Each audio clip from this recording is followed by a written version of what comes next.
60 छोले भटूरे पे और 20 HDFC bank पर। तो काफी पैशनेटली ट्वीट करते हैं वो HDFC बैंक पर। काफी वेल्थ क्रिएट की है HDFC बैंक ने इनके लिए, तो ऑब्वियसली एक शायद उस फैक्टर को फील कर रहे हैं वो। गुरमीत जी गुड आफ्टरनून। तो HDFC बैंक से ही बात कर लेते हैं। 3 साल की अंडर परफॉर्मेंस और अब लगातार अब एकदम से 2-3 दिन में एक जैसे कहते हैं एलिफेंट कैन डांस वो वाला मूव दिखाई दे रहा है, तो कैसे देख रहे हैं इस मूव को? अनुज, मैंने ना थोड़ा पॉजिटिव कोरिलेशन निकाला था नेम्स पे और स्टॉक प्राइस पे आईटीसी के बाद, इसलिए HDFC focus. Coming to stock के बारे में बात करें, मुझे लगता है अनुज, अगर आप देखिए पिछले 3 साल पहले उनका 18,000 करोड़ का पैट था। ये साल करीबन 36-37 हजार करोड़ का उन्होंने प्रॉफिट किया है। मर्ज एंटिटी मुझे लगता है अभी 1 साल 1.5 साल में 65 से 70 हजार करोड़ पैट कर सकती है, तो उस हिसाब से वैल्यूएशन बहुत रीजनेबल है। और ये मर्जर का जो थोड़ा ओवरहैंग है ये मुझे लगता है क्लियर हो जाएगा, तो जिस वजह से मुझे लगता है थोड़ा सा टेक्निकल करेक्शन आया था, उस वजह से हमने स्टॉक में थोड़ा सा तेजी देखने को मिली है। एक दूसरी चीज क्या हुई है कि ये जो एचडीएफसी और कोटक को जो 4 से 5 मल्टीपल मिलता था, वो एक 20% प्लस ग्रोथ के लिए मिलता था, तो वो ग्रोथ में थोड़ा मॉडरेशन आया, कुछ कोविड पीरियड में आया, कुछ हाई बेस की वजह से आया।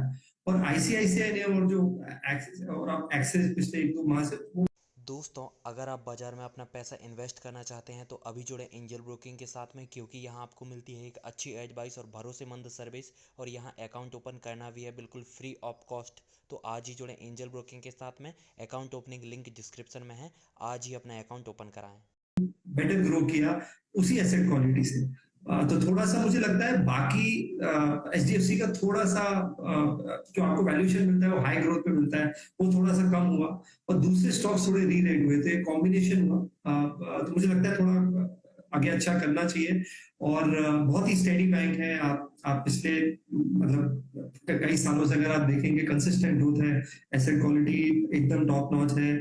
थोड़ा सा मुझे लगता है लायबिलिटी साइड स्ट्रेस देखने को मिलेगा मर्जर के बाद, वो हमें थोड़ा मॉनिटर करना पड़ेगा, बट मुझे लगता है अभी भी अच्छा करेगा। और ये कंसिस्टेंट परफॉर्मर रहा है पिछले 10-15 साल में एटलीस्ट मेरे पोर्टफोलियो में। इसके अलावा मुझे लगता है आईसीआईसीआई भी अच्छा करेगा। कुछ छोटे बैंक्स हैं जैसे आईडीएफसी फर्स्ट है, जहां पे हमें लग रहा है कि जो लेगेसी बुक जो है थोड़ी कम हो रही है, वहां भी हमें बेहतर परफॉर्मेंस देखने को मिल सकता है। आईसीआईसीआई में थोड़ा करेक्शन भी आया है, लगभग 10% आया है अपने ऑल टाइम हाई से।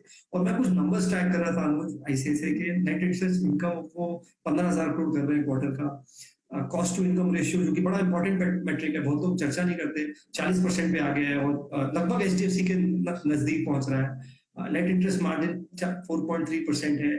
रिटेल बुक बहुत अच्छा ग्रो कर रही है डिपॉजिट साइड पे भी, तो बहुत अच्छा लग रहा है आईसीआईसीआई इस दौर पे।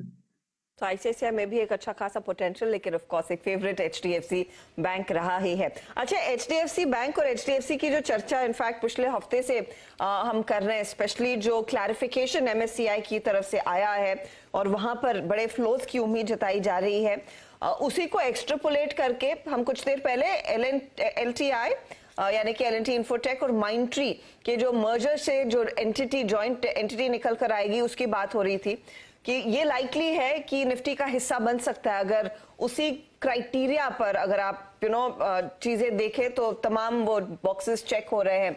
ये कितनी बड़ी अपॉर्चुनिटी रहेगी and what could it mean largely for Nifty IT going forward, अगर ये भी एक बहुत बड़ी एंटिटी इंडेक्स का हिस्सा बनती है फ्लोज के लिहाज से? गुरमीत, तो मुझे लगता है हर्षदा, ये जो इंडेक्स इंक्लूजन होता है या एक्सक्लूजन होता है, ये शॉर्ट टर्म इवेंट होता है, कुछ हद तक प्राइस में आ जाता है। जैसी इंफॉर्मेशन होती है वो कुछ हद तक प्राइस में आ जाती है। आप एचडीएफसी का भी देखेंगे, जब एक्चुअल इंक्लूजन होगा तो शायद उतना मूवमेंट नहीं आए जितना भी उसके इवेंट को लीडअप को लेके होता है।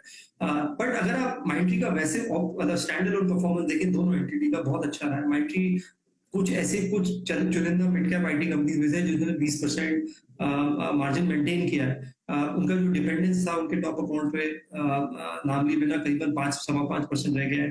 अगर आप डील मिक्स देखेंगे उसमें एक ग्रैनुलैरिटी है, जो ट्रांसफॉर्मेशन डील्स है उसमें काफी इंप्रूवमेंट है।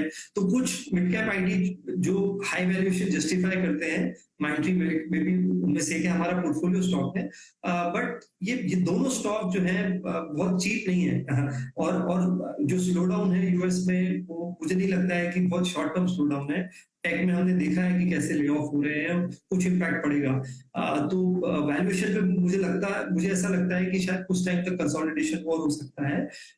कुछ ही पॉकेट्स हैं जैसे लार्ज कैप आईटी में जहां वैल्यूएशंस काफी अच्छे हैं, जैसे HCL टेक है या टेक महिंद्रा है, जहां मुझे लगता है कि वैल्यूएशन थोड़े ज्यादा रीजनेबल है, वहां मेरा फोकस थोड़ा ज्यादा रहेगा। और जो थोड़ी निश ERD प्लेस है, जिसे हम इंजीनियरिंग रिसर्च एंड डिजाइन बोलते हैं, जिसमें KPIT है, टाटा एलेक्सी में काफी अच्छा करेक्शन देखने को मिला है। अगर थोड़ा और करेक्शन होता है तो वो भी हमारे रेडार में रहेगा। अच्छा Gurmeet ji, I mean post covid I think जो वेव शुरू हुई उसमें मेटल्स ने काफ़ी पैसा बना के दिया। CY20 का सेकेंड, 21 एंटायर, लेकिन मिड 22 में आई मीन मई जून में ये शायद एक कंसेंसस बन गया था कि जो मेटल की साइकिल थी वो रिवर्स हो रही है, पर आई थिंक वो तथ्य बिल्कुल भी सही नहीं निकला है। Suddenly your Nifty metal index again at all time high. जो लोग अभी तक निवेशित थे वो क्या कर रहे हैं? इस लेवल पे प्रॉफिट्स को कैश में कन्वर्ट करें, या फिर लग रहा है आपको चांसेस है कि अप्रैल हाइज जो हैं 2022 के वो भी बाइसेक्ट हो जाएंगे? मेरे थोड़ा सा मुश्किल लगता है मुझे, क्योंकि जैसा मैंने बोला भी, शायद जैसे चाइना की जो रिवाइज कोविड पॉलिसी आई, रीओपनिंग आई, उसका भी थोड़ा सा इम्पैक्ट रहा होगा। और आपको यहाँ पे टैक्टिकल होना पड़ेगा। कमोडिटीज में इनफैक्ट कहते हैं जब पी लो हो तो एग्जिट करना चाहिए, और पी हाई हो तो एंटर करना चाहिए, क्योंकि जब लो पी होता है तो शायद आप पीक अर्निंग्स पे होते हैं। तो मेरा मानना है थोड़ा प्रॉफिट टेक करने में कोई बुराई नहीं है। लेकिन इन जनरल अगर आप बात करें तो मुझे एग्री कमोडिटीज अच्छा लगता है। अगर हम कमोडिटी स्पेस की बात करें मेटल से थोड़ा सा हटकर, मुझे लगता है कि वो डिमांड ज्यादा सस्टेनेबल है। इतना डिस्ट्रप्शन हुआ है तो स्पेशली जो फूड एग्री कमोडिटीज प्लेस है, पार्शियली आप उसमें ITC को इंक्लूड कर सकते हैं। बहुत ज्यादा चीजें उसमें नहीं आती है। और कुछ हद तक आप जो एग्री कमोडिटी ड्रिवन कुछ फर्टिलाइजर कंपनीज हैं, कुछ उस पर फोकस कर सकते हैं। तो वो एक पॉकेट है जो हम थोड़ा सा लॉन्ग टर्म व्यू से ट्रैक कर रहे हैं। मेटल्स को अभी हम अवॉइड करेंगे। ओके, मेटल्स में इनको आप इग्नोर करेंगे। एक काम करते हैं, एक दो और स्टॉक्स की चर्चा कर लेते हैं, उसके बाद गुरमीत से उनका व्यू लेंगे। डॉक्टर रेड्डी जिस समय करीब 3.5% नीचे है, तो वो एक इंटरेस्टिंग स्टॉक है। और अच्छा गुरमीत जी, एक आज जो एक बहुत ही इंटरेस्टिंग मूव मुझे देखने को मिला वो मन्नापुरम में देखने को मिला। आपने ट्रैक किया क्या स्टॉक को? 6.5% ऊपर इस समय। अनुज, थोड़ा सा पिछले कुछ क्वार्टर से परफॉर्मेंस हल्का सा मेरे हिसाब से सॉफ्ट रहा है। मैं डिसअपॉइंटिंग नहीं बोलूंगा, तो हम ट्रैक करते हैं। बट मुझे in general housing finance companies as a category बहुत ज्यादा पसंद नहीं है। मेरा पसंदीदा स्टॉक NBFC में हमेशा बजाज फाइनेंस रहा है। मुझे लगता है कि कंजम्पशन पे ज्यादा देखना चाहिए rather than एक गोल्ड बेस्ड। और इनको बैंक से बहुत कंपटीशन अब देखने को मिल रहा है। हमने देखा है कि कैसे प्राइवेट सेक्टर बैंक्स ने भी गोल्ड लोन्स पे ज्यादा फोकस किया है, और जो इनके स्प्रेड्स हैं और निम्स है वो सस्टेनेबल नहीं है, मुझे ऐसा लगता है। और उस एग्रेसिव लेंडिंग पे अगर गोल्ड प्राइसेस मूव करते हैं, जो हमने देखा गोल्ड ने लो बनाया, थोड़ा सा एसेट क्वालिटी पे भी कभी कंसर्न आता है। हालांकि थ्योरेटिकली लगता है कि बिल्कुल सिक्योर्ड लेंडिंग है, जबकि ऐसा है नहीं है। तो मुझे लगता है कि थोड़ा NBFC में मैं बजाज और थोड़ा सा हाउसिंग फाइनेंस पे ज्यादा फोकस करूंगा, क्योंकि वहां डिमांड थोड़ी स्ट्रक्चरल लगती है, सस्टेनेबल लगती है। बाकी जगह अगर मुझे प्ले करना है तो मैं गोल्ड कंजम्पशन पे ज्यादा प्ले करूंगा, कंसिडरिंग कि बहुत स्ट्रॉन्ग वेडिंग सीजन है आगे, जिसके बारे में पहले भी चर्चा की थी। चलिए वीरू, आपसे एक सवाल पूछना चाहते हैं, लेकिन एक्चुअली वो सवाल मेरे पास भी था, तो मैं उसको वीरू थोड़ा प्रीएम्प्ट कर रहा हूँ इससे पहले कि आप पूछ लें। ठीक है ना? तो गुरमीत जी, एक बात बताइए, लाजपत नगर या फिर करोल बाग, कहाँ के छोले भटूरे बेटर हैं? करोल बाग। करोल बाग कौन सा, रोशन के या फिर कोई और? मुझे रोशन याद है। रोशन है, ओम है, और दो तीन थोड़े रिलेटिवली अननोन भी है वहाँ पे। थोड़ा अगर आप अंदर जाएंगे, जो मेन मार्केट है, मोबाइल मार्केट है, उसकी वो वीरू को पता होंगे, है ना वीरू? हाँ, मैं एक और सवाल पूछ लेता हूँ। छोले भटूरे तो बता दिए आपने गुरमीत जी, ये छोले कुलचे आपने कहाँ खाए सबसे अच्छे? छोले कुलचे वेस्ट दिल्ली में बहुत फेमस है। रजौरी गार्डन, पंजाबी बाग। वाकई छोले भटूरे, छोले कुलचे, आई मीन ये आखिरी के 28 मिनट कैसे बीतेंगे समझना मुश्किल है। क्या छौंक लगाया है आपने छोले भटूरे और छोले कुलचे का। दोस्तों, अगर आप बाजार में अपना पैसा इन्वेस्ट करना चाहते हैं तो अभी जुड़े एंजल ब्रोकिंग के साथ में, क्योंकि यहाँ आपको मिलती है एक अच्छी एडवाइस और भरोसेमंद सर्विस, और यहाँ अकाउंट ओपन करना भी है बिल्कुल फ्री ऑफ कॉस्ट। तो आज ही जुड़े एंजल ब्रोकिंग के साथ में। अकाउंट ओपनिंग लिंक डिस्क्रिप्शन में है। आज ही अपना अकाउंट ओपन कराएं। गुरमीत जी, एक सेक्टर आपसे पूछता हूँ जिससे मैं बात करना चाहूँगा। आज आप देखिए फार्मा में वाकई अगर आप देखें बाइंग विजिबल है वाकई। इनफैक्ट दो बहुत स्ट्रॉन्ग प्लेयर्स थे जिनके पीछे बहुत स्ट्रॉन्ग अर्निंग्स खड़ी थी, सिप्ला और सन फार्मा, जिन्होंने डोमिनेट किया था। बट सडनली आई थिंक अब स्क्रीन पर स्विंग्स विजिबल हैं। अब ग्लेनमार्क, अब ल्यूपिन, ये अपने अगर आप देखें बेस से बाहर निकल के आ रहे हैं। आई मीन जो पिछले एक साल से मेंटेन्ड है। फार्मा में आपकी चॉइस क्या है इस वक्त, और क्या I mean other than Cipla और सन फार्मा जहां पे स्ट्रेंथ है, कायम है, आपकी नजर कहां रहेगी? तो विजय जी, आप देखेंगे हमें एपीआई सीडीएमओ प्ले ज्यादा पसंद है। हालांकि उसमें अभी 25-30% का करेक्शन आया है। डिवीज लैब्स आप देखेंगे 30% डाउन है, और उसके कई कारण थे। एक तो हाई बेस था, जो टोमोटोवी, जो फ्लैक्सवर्ड का जो नंबर आया पिछले क्वार्टर में कोविड की वजह से, वो नहीं है। इन्वेंट्री डीस्टॉकिंग हुई है, प्राइसेस में भी थोड़ा डीएक्सेलरेशन हुआ है, और लॉजिस्टिक कॉस्ट और आरएम कॉस्ट है। तो एक परफेक्ट स्टॉर्म होता है, और ये बिजनेस थोड़ा लंबी है। और मैंने देखा मार्केट में सेक्टर रोटेशन बहुत फास्ट हो रहा है। हमने आईटी को राइट ऑफ किया था 1-2 महीने पहले, हमने देखा बहुत शार्प रिबाउंड आया। मुझे लगता है कि एपीआई सीडीएमओ स्पेस में बहुत सारी कंपनीज अच्छे वैल्यूएशन मिल रही है। आप डीवीज को मुझे लगता है कि ग्रेजुअली अगर आप एक्यूमुलेट करें, हो सकता है थोड़ा और प्रेशर आए, बट अच्छा कर सकता है। और 12 क्वार्टर के बाद पहला क्वार्टर ऐसा आया है जब उनका अर्निंग फॉल हुआ है क्वार्टर ऑन क्वार्टर। तो आप देखिए कितना अच्छा ट्रैक रिकॉर्ड है, जबकि ये बिजनेस काफी लंबी है। हालांकि अभी भी वो करीबन 28-29 के अर्निंग मल्टीपल पर है, पर करीबन $22 बिलियन के ड्रग्स ऑफ पेटेंट हो रहे हैं। कस्टम सिंथेसिस अभी भी 60% है।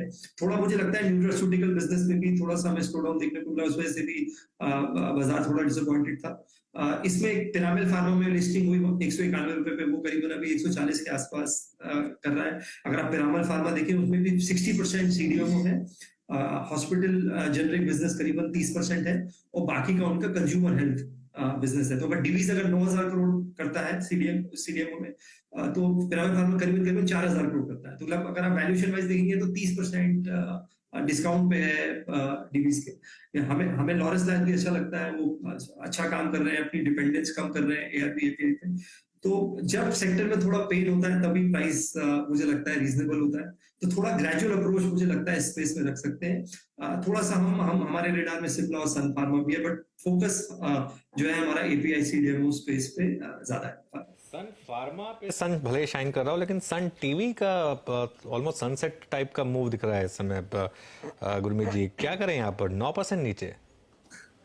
मैं अवॉइड करूंगा, और एक मीडिया में specially without getting into the political connection part, मुझे लगता है थोड़ा सा अवॉइड करें। जी सोनी एक बार अगर मर्जर अप्रूव हो जाता है, आप देखिए पिछले 2 साल से 3 साल से वैल्यू दिख रहा है जी में, बट वो प्ले आउट नहीं हुआ है जिस हिसाब से हमें लगता है।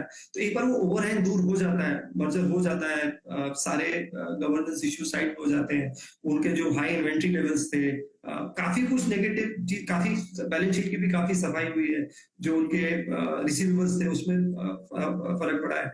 और कंबाइंड एंटिटी का 26-27% शेयर है, काफी सिनर्जीज देखने को मिलेगी।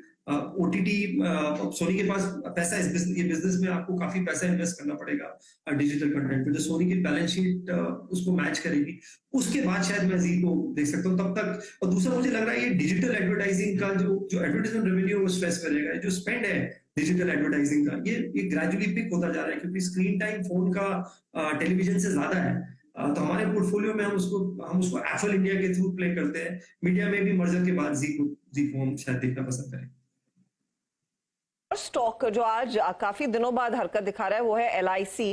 करीब 6% तक की तेजी, 665 के आसपास ट्रेड होता हुआ। Of course it's very short of जो इशू प्राइस था, उससे अभी भी डिस्काउंट पर ही कारोबार कर रहा है, लेकिन नंबर्स इस बार ही अच्छे रहे। वैल्यू ऑफ न्यू बिजनेस में ग्रोथ, मार्जिन्स में इंप्रूवमेंट, सॉल्वेंसी रेशियो का भी आंकड़ा थोड़ा बहुत मार्केट को अच्छा लगा। जिनके पास ये स्टॉक है, और कई लोग निराश हुए क्योंकि it's not really given the returns that जिसकी अपेक्षा थी, उनके लिए सलाह क्या होगी? 7% के गेन्स, क्या अगले क्वार्टर में भी इस तरह का परफॉर्मेंस एक्सपेक्ट किया जाए? अच्छा, ये एक और सेक्टर है जो पिछले कोविड पीरियड से प्रेशर में रहा है, कोविड क्लेम्स की वजह से, हाई मार्जिन उनका इम्पैक्ट हुआ, बिजनेस इम्पैक्ट हुआ, एलआईसी का स्पेशली ज्यादा इम्पैक्ट हुआ क्योंकि एजेंसी डिपेंडेंस और उस पर ज्यादा है, उनका डिजिटल मिक्स कम है जिस पर वो फोकस कर रहे हैं। बट वन एक से भी नीचे एम्बेडेड वैल्यू पे है तो वैल्यूएशंस काफी रीजनेबल है मेरे हिसाब से।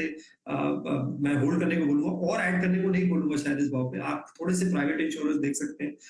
एचडीएफसी लाइफ में भी मुझे लगता है थोड़ा जो हमने 1.5 साल 2 साल का अंडर परफॉर्मेंस देखा है थोड़ा रिवर्स होना चाहिए। उनका प्रोडक्ट मिक्स बहुत अच्छा है, सही मिक्स है यूनिट का, पार का, नॉन पार का, एनुटी का, और इंश्योरेंस लेंडिंग की तरह है। आप ग्रो तो कर सकते हैं एग्रेसिवली, लेकिन आप कई बार अपनी क्रेडिट अंडरराइटिंग और रिस्क अंडरराइटिंग कॉम्प्रोमाइज करते हैं। तो यहाँ भी जिसे हम कहते हैं रिस्पॉन्सिबल ग्रोथ देखना बहुत इंपॉर्टेंट है, और परसिस्टेंसी रेशियो देखना इंपॉर्टेंट है कि कितनी पॉलिसीज आपकी सस्टेन कर रही है, क्योंकि बैक एंडेड बिजनेस है। प्रॉफिट्स आपके जब पॉलिसीज पुरानी होती है तब कंट्रीब्यूट ज्यादा करती है। तो जो न्यू बिजनेस मार्जिन है, जो न्यू बिजनेस प्रीमियम ऐड हो रहा है, मुझे लगता है एचडीएफसी वापस से उसमें ग्रोथ कर रहा है, और कंसोलिडेशन के बाद थोड़ा वैल्यूएशन भी रीजनेबल हुआ है। आप एचडीएफसी लाइफ देख सकते हैं, और जनरल में आईसीआईसीआई लोम्बार्ड भी दे सकते हैं। वहां भी प्राइस और टाइम करेक्शन दोनों हुआ है पिछले 2 साल। चलिए ठीक है, गुरमीत जी शुक्रिया आपका, और ये सारी स्टॉक्स पर और छोले भटूरे इन सब पर बात करने के लिए बहुत बहुत शुक्रिया आपका। Thank you so much. चलिए, खैर दिल्ली की जब भी बात आती है तो खाने पीने की बात के बिना मैं थोड़ी सी लेफ्ट आउट फील कर रही थी क्योंकि बहुत साल हो गए दिल्ली जाए हुए। मेरे को लास्ट याद है जब हम बचपन में जाते तो सरोजनी नगर में छोला भटूरा खाया जाता था। तो आप लोग करोल बाग, लाजपत नगर से थोड़ा सा फोमो हो गया मेरे को, या फिर ओल्ड दिल्ली में अभी तो पूरा ओल्ड दिल्ली का की जो चांदनी चौक वाली जगह वो भी पूरी लुक चेंज हो गई है वैसे वहाँ पर। और सरोजनी नगर की आपने बात की तो वहाँ पे एक खानदानी के पकौड़े हुआ करते थे, वो बहुत कॉलेज टाइम पे हम जाया करते थे, बहुत जबरदस्त। तो खाने पीने का कल्चर खैर थोड़ा नॉर्थ इंडिया का थोड़ा सा अलग लेवल का लग रहा है।